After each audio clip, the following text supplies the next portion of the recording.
Hello and welcome to another bonus episode of Disney Movie Investigation. If this is your first time watching, this is an ongoing series as we take a look at the TV shows that we remember growing up. On this episode, we are taking a look at a teen favorite as we take a look at Boy Meets World. We will look at the show itself, along with its development, and cover some of the show topics that were considered controversial at the time. And if you are enjoying these videos, please do hit that subscribe button. That way you'll be notified with each new episode. But for now, sit back and enjoy this episode of Disney Movie Investigation. So like I said, today we are covering Boy Meets World. This show was created by Michael Jacobs and April Kelly, and it aired on ABC. The production companies were Touchstone Pictures and Michael Jacob Productions. This aired between September 24th, 1993 and May 5th, 2000. But let's take a look at the production history. So Michael Jacobs had a string of successful sitcoms throughout the 80s and 90s, and this included the popular Charles in Charge. ABC was looking for another kid family show that they could put in as part of their TGIF lineup, and these they wanted to sit next to examples such as like Full House and Family Matters. Jacobs was finishing the live-action puppetry show Dinosaurs and wanted to create a show from the middle child perspective, something that had rarely been done before. He did not want the show to talk down to children, and so ultimately he created a show about a young boy named Corey Matthews who was exploring the world, and the hook was that his teacher was also his next-door neighbor. Casting was done fairly quickly within the Disney channel of stars. A lot of them had been on sitcoms such as Home Improvement at the time. And the hook, one of the casting notes that I found really interesting is that Topanga was actually only supposed to be in a few episodes as a guest star, but after she impressed the showrunners, they started including her full-time in season 2. So the pilot was very successful as it was seen by 16.5 million viewers on its original air date. And early storylines of the show tended to focus on Corey dealing with preteen issues such as puberty, family, friends, and peer pressure.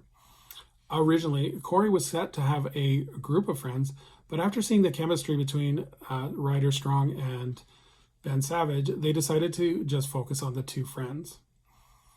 Critics of the show originally thought the show was average, with the character of George Feeney being the standout, but the show continued to remain popular with viewers. So in terms of the show itself, this is a teen sitcom which chronicles the life of Corey Matthews and his interactions with his friends Sean and Topanga, his dealings with his teacher and next-door neighbor, Mr. Feeney, and his family with his brother Eric and younger sister Morgan. So let's take a look at the cast. So we have Ben Savage, who was cast as Corey Matthews. Ryder Strong plays Sean Hunter. Danielle Fishel, who plays Topanga Lawrence. Will Freddy, who plays Eric Matthews. William Daniels is Mr. Feeney. Betsy Randall plays Amy Matthews, who is the mom. And William Russ plays Alan Matthew, who is the dad. So there were recurring characters that were featured in several seasons.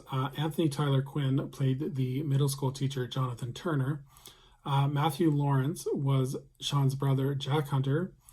Trina McGee Davis was Sean's girlfriend, Angela Moore, and Maitland Ward was Rachel McGuire, who was brought in the last 2 seasons as a roommate for Jack and Eric. So in some interesting trivia is this show had quite an interesting syndication route as it bounced around for several networks for reruns. Networks airing the reruns included Fox, the WB, UPN, and this all ranged from 1997 to 2000. Disney Channel, after the show started not airing original episodes, would handle the reruns from 2000 to 2007. Disney Channel would also remove 3 episodes due to certain content that Disney themed was inappropriate for young audiences. This included 2 episodes in season 5 and 1 episode in season 6. The episode in season 5, If You Can't Be the One With You Want, which deals with underage drinking, and Promises, which is about losing your virginity, and season 6 episode, The Truth About Honesty, which has sexual references throughout the episode. These were all removed from syndication. Nickelodeon would air reruns from 2004 to 2007, and then again from 2010 to 2015. And then finally in April of 2016, Teen Nick would air the show in syndication. Disney Channel would again air some of the episodes again in a way to help promote their new show, Girl Meets World, and this occurred in 2014. Currently, you can watch all the episodes on Disney Plus, and this includes the episodes that were taken off the air for some time. So in terms of DVD releases, Disney would actually release the first 3 seasons on DVD between 2004 and 2005. But because the sales did not reach expectations, Disney decided not to release the remaining seasons. Lionsgate Entertainment, though, would take over, and they would release the remaining seasons as well as a complete series collection. So in terms of the sequel, spin-off series that was a sequel, in November 2012, Disney announced that a pilot for a spin-off series entitled Girl Meets World. This show follows Corey and Topanga's daughter Riley, and Ben Savage and Danielle Fishel would reprise their roles as Corey and Topanga, with original cast members Ryder Strong, William Daniels, and Will Freddy all making cameo appearances. This show lasted about 3 seasons. So my memories of the show. I thought this show was amazing and very well defined, very relatable. The characters were all well written.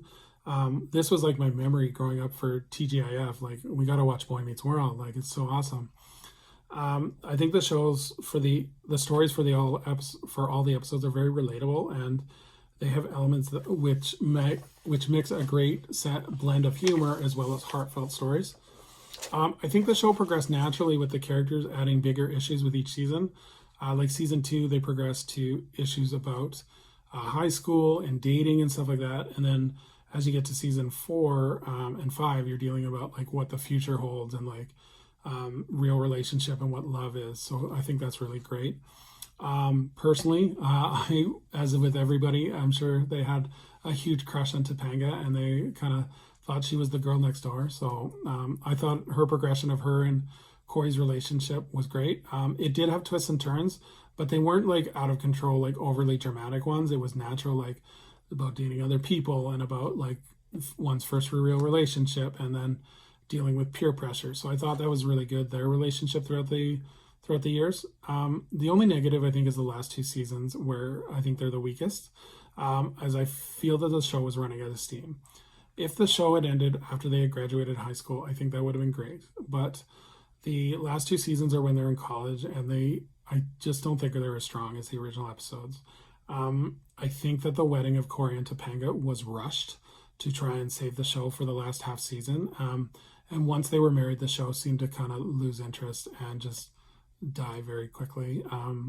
So I think overall, I would recommend the last seasons 1 through 5. The last 2 seasons can be a little tough to watch. So that's my opinion. So thank you so much for joining us here on Disney Movie Investigations for this special bonus episode. I invite anybody to please share their comments down below on what they think of Boy Meets World, or what is your favorite moment from Boy Meets World. So as we look forward to our next month's bonus episode, we are going to take a look at a show that was featured on Disney Afternoon as we take a look at Tailspin.